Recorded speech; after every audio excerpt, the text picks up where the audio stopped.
বিসমিল্লাহির রহমানির রহিম। প্রিয় শিক্ষার্থীরা, আজকে আমরা শিখব হিসাব বিজ্ঞান বইয়ের তৃতীয় অধ্যায় দোতরফা দাখিলা পদ্ধতি, পৃষ্ঠা 31 ও 32-এর একটি উদাহরণ। উদাহরণটি হলো ব্যবসায় লাভ ক্ষতি নিরূপণের ক্ষেত্রে নিম্নোক্ত সূত্র বা পদ্ধতি ব্যবহার করা হয়। লাভ ক্ষতি নির্ণয়ের জন্য নিম্নোক্ত সূত্র বা পদ্ধতি অনুযায়ী লাভ ক্ষতি নিরূপণ করা হয় ব্যবসায়। এখন সূত্রগুলো দেখি আগে। লাভ ক্ষতির সূত্রটা হলো সমাপনী মূলধন যোগ উত্তোলন বিয়োগ প্রারম্ভিক মূলধন যোগ অতিরিক্ত মূলধন। প্রারম্ভিক মূলধন নির্ণয়ের একটা সূত্র আছে, প্রারম্ভিক মোট সম্পদ বিয়োগ প্রারম্ভিক মোট দায়।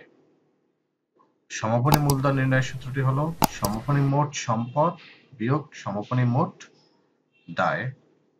উদাহরণ, মিসেস সাহেলা খাতুন একজন ক্ষুদ্র ব্যবসায়ী। নিম্নোক্ত তথ্য তার হিসাব বই হতে সংগ্রহ করা হয়েছে। এখানে মোট সম্পদ আর মোট দায় দেওয়া আছে, প্রারম্ভিক তারিখ, সমাপনী তারিখ। প্রারম্ভিক তারিখটা হলো 1/1/2017 আর সমাপনী তারিখটা হলো 31/12/2017। প্রারম্ভিক তারিখের মোট সম্পদ দেওয়া আছে 1,20,000 আর মোট দায় দেওয়া আছে 35,000। সমাপনী তারিখে দেওয়া আছে মোট সম্পদ 1,50,000 আর মোট দায় দেওয়া আছে 55,000। 2017 সালে অতিরিক্ত মূলধন আনায়ন 20,000 টাকা এবং মালিকের মোট উত্তোলন 30,000 টাকা। 2017 সালের সাহেলা খাতুনের লাভ ক্ষতি নির্ণয় করো। লাভ ক্ষতি নির্ণয় করতে হবে অঙ্কটা থেকে। তাহলে এখানে আমাদের প্রারম্ভিক তারিখের মোট সম্পদ, মোট দায় এবং সমাপনী তারিখের মোট সম্পদ, মোট দায় দেওয়া আছে। আর কি কি দেওয়া আছে? অতিরিক্ত মূলধন দেওয়া আছে আর সে ব্যবসা থেকে উত্তোলন করছে সেটা দেওয়া আছে। এখন আমরা সমাধানে যাই। এখানে সমাধান আছে, প্রারম্ভিক মূলধন আগে নির্ণয় করতে হবে, তারপর সমাপনী মূলধন নির্ণয় করতে হবে, তারপর লাভ ক্ষতি নির্ণয় করব। প্রারম্ভিক মূলধনের সূত্র আগেই আমরা পড়েছি। সূত্রগুলোর হলো প্রারম্ভিক মূলধন নির্ণয়ের সূত্রটা হলো প্রারম্ভিক মোট সম্পদ থেকে মোট দায় বিয়োগ করলেই আমাদের প্রারম্ভিক মূলধন বের হবে। তাই প্রারম্ভিক মোট সম্পদ বিয়োগ প্রারম্ভিক মোট দায়। প্রারম্ভিক মোট সম্পদ দেওয়া আছে 1,20,000। এই 1,20,000 থেকে প্রারম্ভিক মোট দায়টা বিয়োগ হবে 35,000। তাহলে 1,20,000 থেকে 35,000 বিয়োগ করলে থাকবে 85,000। এই গেল 85,000 হলো যে প্রারম্ভিক মূলধন। এরপরে আসি আমরা সমাপনী মূলধন। সমাপনী মূলধন নির্ণয়ের সূত্রটি হলো সমাপনী মোট সম্পদ বিয়োগ সমাপনী মোট দায়।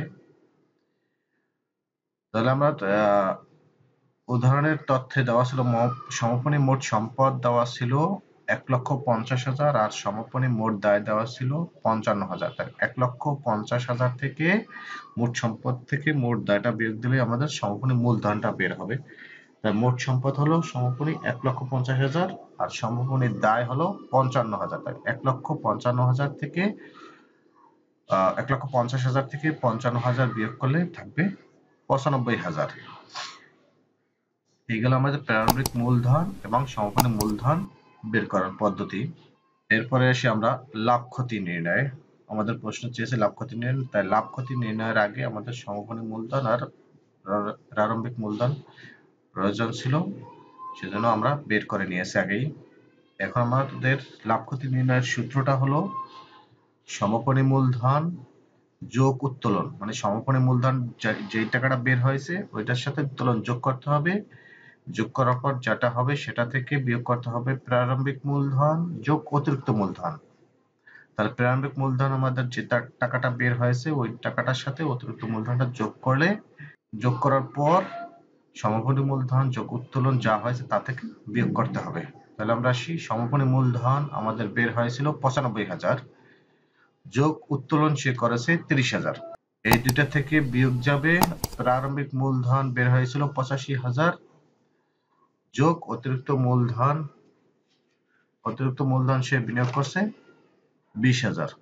তাহলে 95,000 যোগ 30,000 দুইটা যোগ করলে হবে 1,25,000 আবার 85,000 যোগ 20,000 যোগ করলে হবে 1,05,000। 1,85,000 থেকে 1,05,000 টাকা যোগ করলে 20,000 টাকা বিয়োগ করলে 1,25,000 থেকে 1,05,000 বিয়োগ করলে 20,000 টাকা হবে। তাহলে লাভের পরিমাণ হবে 20,000 টাকা। এই 20,000 টাকাই তার প্রতিষ্ঠানের লাভ। প্রিয় শিক্ষার্থীরা, আজকে এ পর্যন্তই। এখানে আমরা 3টি সূত্র পেয়েছি। একটা হলো প্রারম্ভিক মূলধন,